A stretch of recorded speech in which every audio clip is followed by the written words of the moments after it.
श्रीमद् भगवद गीता की जय। शिल प्रभुपाद की जय। जगत गुरु शिल प्रभुपाद की जय। श्री कृष्णार्जुन की जय। श्री कुरुक्षेत्र धाम की जय। श्री ब्रह्म सरोवर की जय। शिल प्रभुपाद की जय। యథా గౌర ప్రవణందే. హరి హరి బోల్. మన పాపాలు ఎప్పుడు పోతాయి? ఆడెవడో బ్లడ్ కారిస్తే కాదు అన్నానని అట్టవకండి. పాపాలు ఎప్పుడు పోతాయో సింహాచల శాస్త్రి గారు చెప్పారు శాస్త్రంలోదే. నువ్వు భగవన్నామం చెబుతూ పొంగిపోతావే అప్పుడు పోతాయి. భగవన్నామం వింటే నీ పులకరింత వస్తుందే అప్పుడు పోతాయి. కళ్ళు మూసుకుని బ్రహ్మ సరోవరం అన్నాను. ఎక్కడుంది? కురుక్షేత్రం. ఎంత పెద్దది తెలుసా?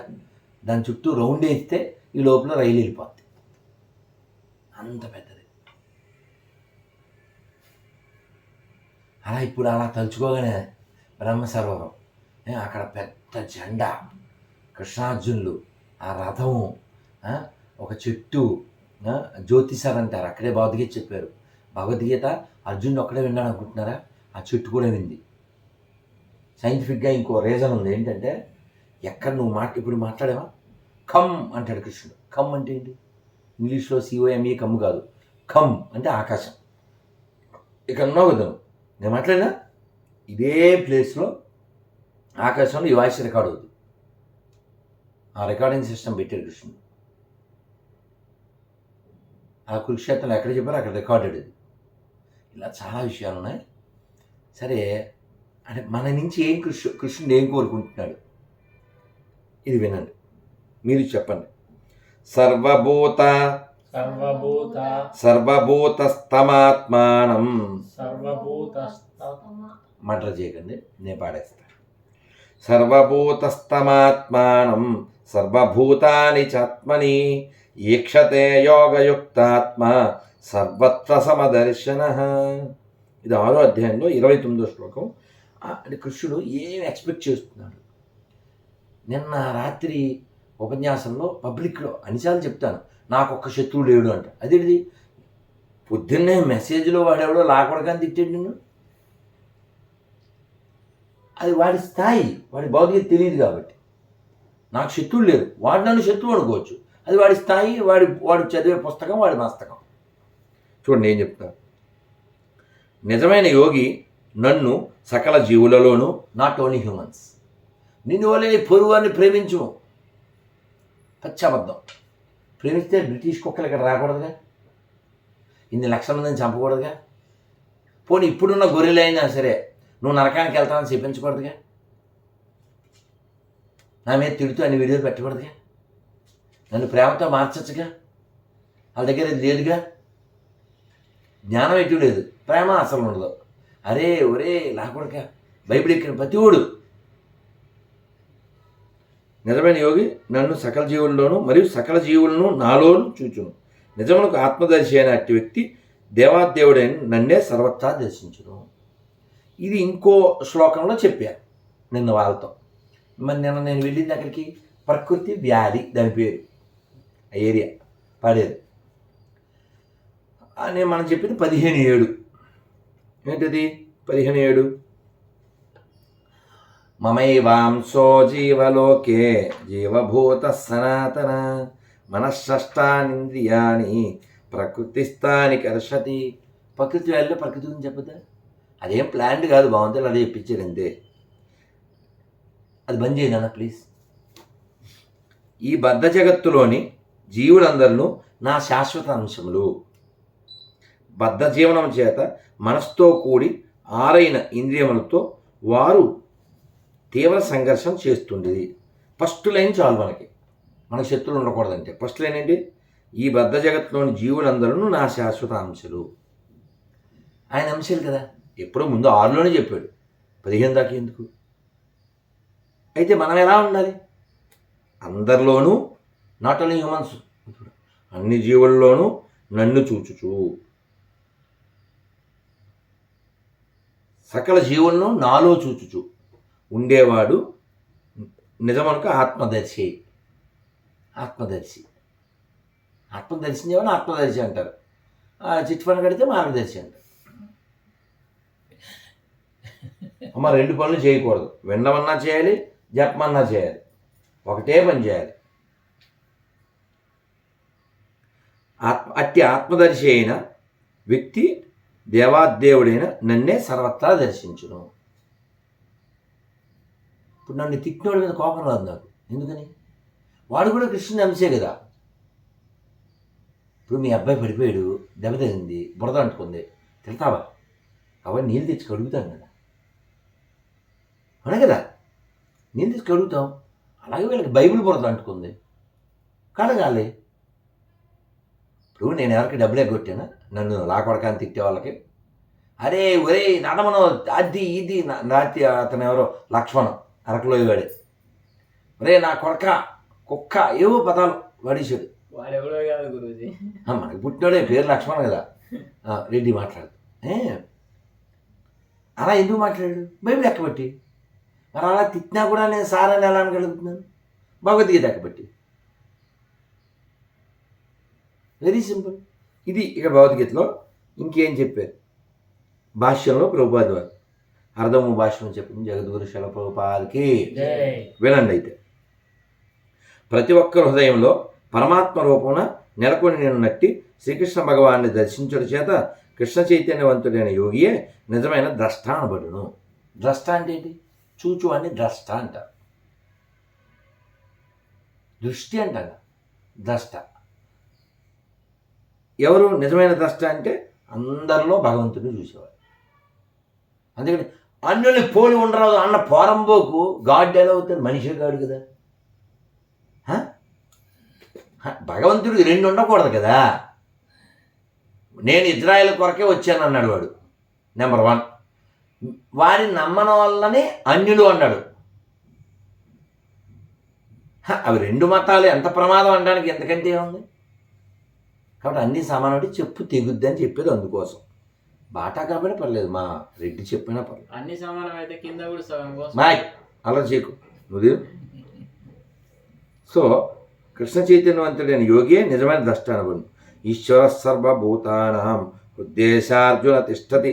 మీరు 3 శ్లోకాలు ఇవి నోట్ చేసుకోండి ప్లీజ్. నేను మళ్ళీ వచ్చేసరికి 20 రాత్రికి వస్తాను. 24 రాత్రికి వెళ్ళి 24 మధ్యాహ్నం అయిపోతుంది ప్రోగ్రాం. 24 రాత్రికి వస్తాను. ఇవాళ ఎంతండి? 6 లాస్ట్ టైం చెప్పారు 24. మాట ఇచ్చాము. టికెట్లు బుక్ అయిపోయింది కూడా. అయోధ్య నుంచి నేరుగా వైజాగ్ టికెట్లు అయిపోయింది. సో ఈశ్వర సర్వభూతానాం హృద్దేశార్జున తిష్టతి. ఈ 3 అంటే 6, 29, 15, 7, 18, 61. ఈ 3 రిలేటెడ్. చూడండి, 6, 29, 15, 7, 18, 61. ఇక్కడ ఏం చెప్తున్నారు? భగవానుడు శునకపు హృదయంలోను మరియు బ్రాహ్మణుని హృదయంలోను పరమాత్మ రూపమున నెలకొని ఉండు. భగవానుడు శాశ్వత దివ్యుడు. అంతేకాకుండా అతడు శునకములో కానీ బ్రాహ్మణుని హృదయంలో కానీ నిలుచుల ద్వారా భౌతికంగా మార్పు చెందడని పరిపూర్ణుడైన యోగి ఎరుగును. అదే భగవంతుని సర్వసమానత్వం. పరమాత్మతో పాటు జీవాత్మ కూడా హృదయంలో నెలకొని ఉన్నప్పటికీ పరమాత్మ వలె జీవాత్మలందరి హృదయంలోనూ నెలకొన లేడు. ఏం చెప్పారు? పరమాత్మతో పాటు జీవాత్మ కూడా హృదయంలో నెలకొని ఉన్నప్పటికీ, అంటే నువ్వు గాడు సమానం కాదని చెప్పడానికి, హృదయంలో నువ్వు ఉంటావు, భగవంతుడు ఉంటాడు. భగవంతుడు అందరి హృదయాల్లో ఉంటాడు. నువ్వు అందరి హృదయాల్లో ఉండలేవుగా. నువ్వు నీతోనే ఉండగలవు. పరమాత్మ వలె జీవాత్మలు అందరి హృదయాల్లో నువ్వు ఉండలేవుగా. ఇదే జీవాత్మకు మరియు పరమాత్మకు గల భేదము. నిజమునకు యోగాభ్యాసంలో ప్రవేశం లేని వ్యక్తి దాన్ని అంత స్పష్టంగా గుర్తించలేడు. కానీ కృష్ణ చైతన్యవంతుడు ఆస్తికుని మరియు నాస్తికుని ఇరువురి హృదయంలోనూ శ్రీకృష్ణుని దర్శించగలును.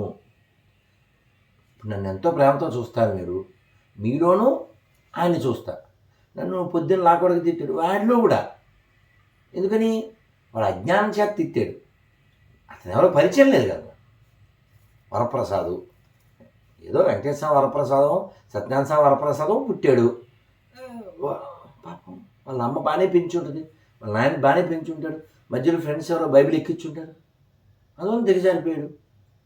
నేను నెంబర్ కూడా పెట్టాను. మీ అమ్మగారికి నా నమస్కారం అని నేను కూడా పెట్టాను. అయినా కూడా అవే పదాలు పడ్డాడు. పోనీ సార్, మీరు ఎప్పుడు కుదిరితే అప్పుడు ఫోన్ చేయమని నెంబర్ పెట్టాను. సో కాబట్టి మనం అందరిలో ఆయన చూస్తాం కాబట్టి మనకి ద్వైతీభావం ఉండదు, అంటే డబల్ ఉండదు. చూడండి, శ్రీకృష్ణుని దర్శించగలరు ఇరు హృదయంలోను.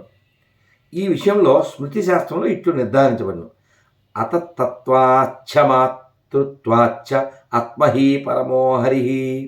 భగవానుడు ప్రాణులందరికీ మూల కారణమొకటి చేత అతడు తల్లి లేక పోషకుని వంటివాడు.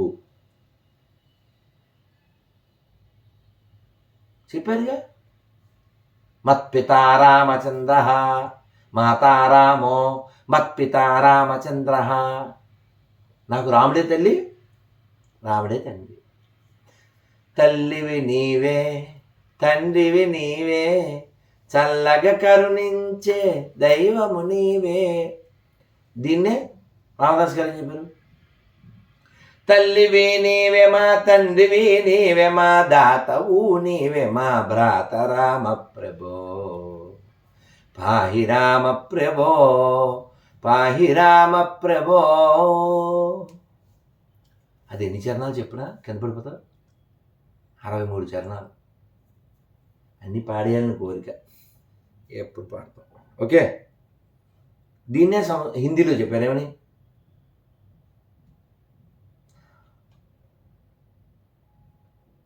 ప్రేమ ముదిత మనస కహో రామ రామ రామ రామ రామ రామ రామ రామ రామ శ్రీరామ రామ రామ. मात पिता बंधु सखा सब ही राम राम निराधार को आधार एक राम नाम सकल शांति सुख निदान मंत्र राम नाम भक्त जनक जीवन धन एक राम नाम राम राम राम राम राम राम राम राम राम శ్రీ రామ రామ రామ. అది ఎలాగే అయోధ్య ఫోటో.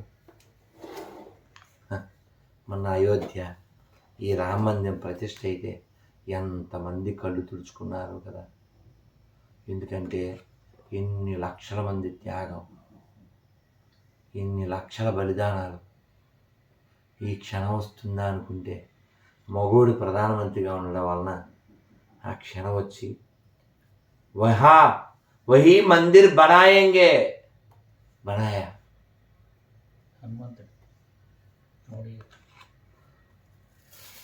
రాముడు చేయించుకోకపోతే అవుతుందా? రామ పరంధామ. అందుకే అన్నమయ్య చెప్తాడు,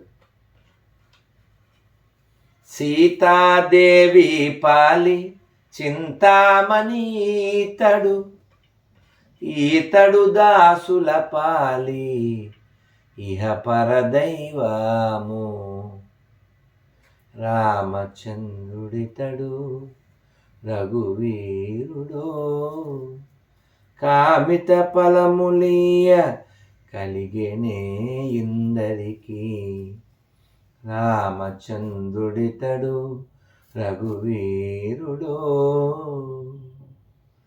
గౌతము భార్య పాలిటి కామధేను వితడు గాతల కౌశికు పాలి కల్పవృక్షము శరణన్న వారి పాలి కన్నులెదుట మూరితి వెలయ శ్రీ వెంకటాద్రి విభుడీతడు రామచంద్రుడితడు రఘువీరుడు.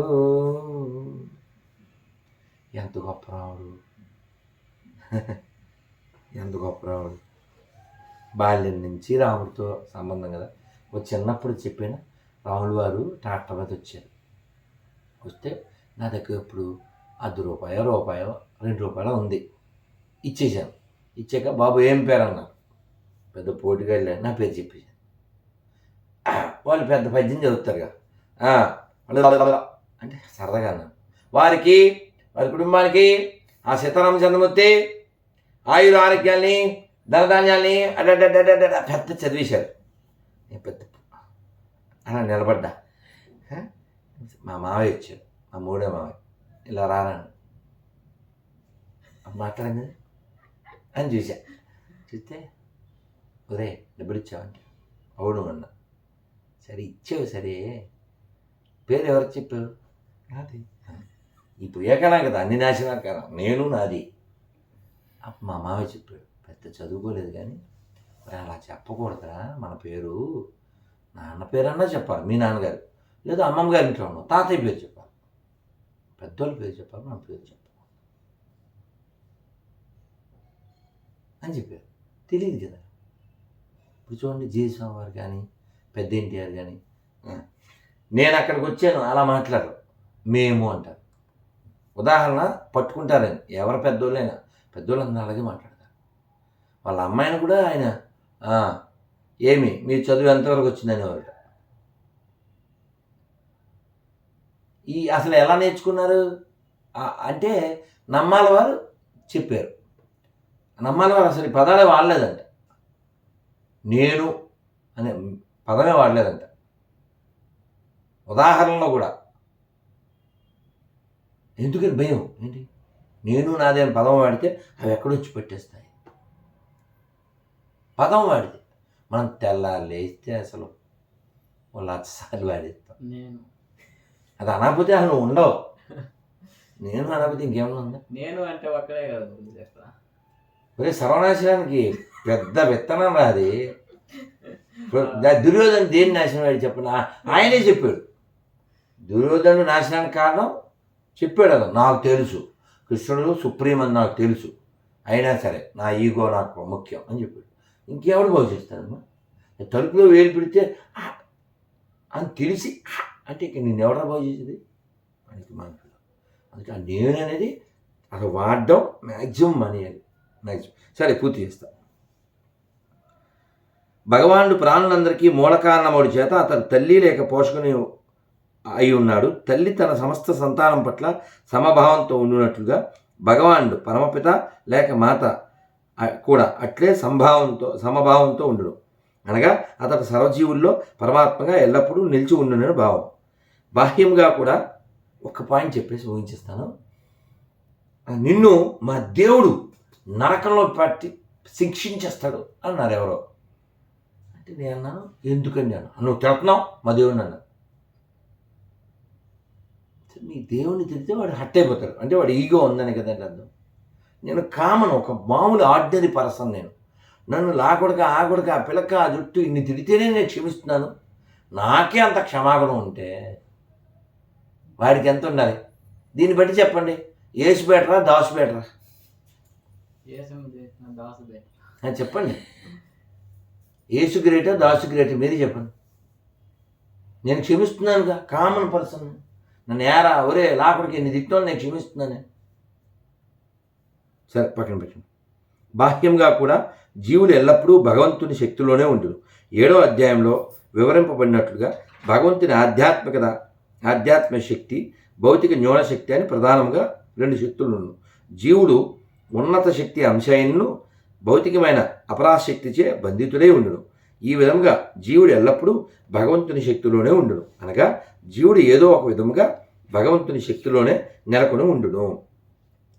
జీవులందరూ తమ కర్మఫలములను అనుసరించి వివిధ పరిస్థితుల్లో నెలకొను. అన్ని స్థితుల్లోనూ వారు భగవంతుని దాసులేనని గ్రహించుటతో యోగి సమదర్శి ఉండును. భౌతిక శక్తిలో నెలకొన్నప్పుడు జీవుడు భౌతిక ఇంద్రియములను సేవించడు. కానీ అదే జీవుడు ఆధ్యాత్మిక శక్తిలో నెలకొన్నప్పుడు నేరుగా దేవాదేవుని సేవించును. ఈ 2 స్థితులందునూ జీవుడు భగవంతుని దాసుడే. ఇట్టి సమదృష్టి కృష్ణ చైతన్యవంతుడైన వ్యక్తిలో పరిపూర్ణముగా ఉండును.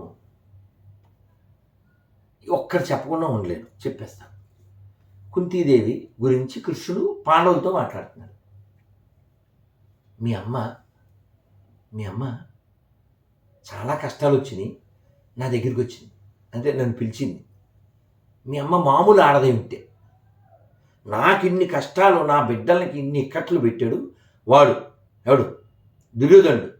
వాడు బేది అంటే విరోచనాలే, కొక్కుని చావాలి అలాంటి వరం ఇమ్మని కోరి ఉండేది. మీ అమ్మ మామూలు ఆడదేంటి అలాంటి వరాలు కోరి ఉండేది. కానీ మీ అమ్మ ఏమడిగిందో తెలుసా?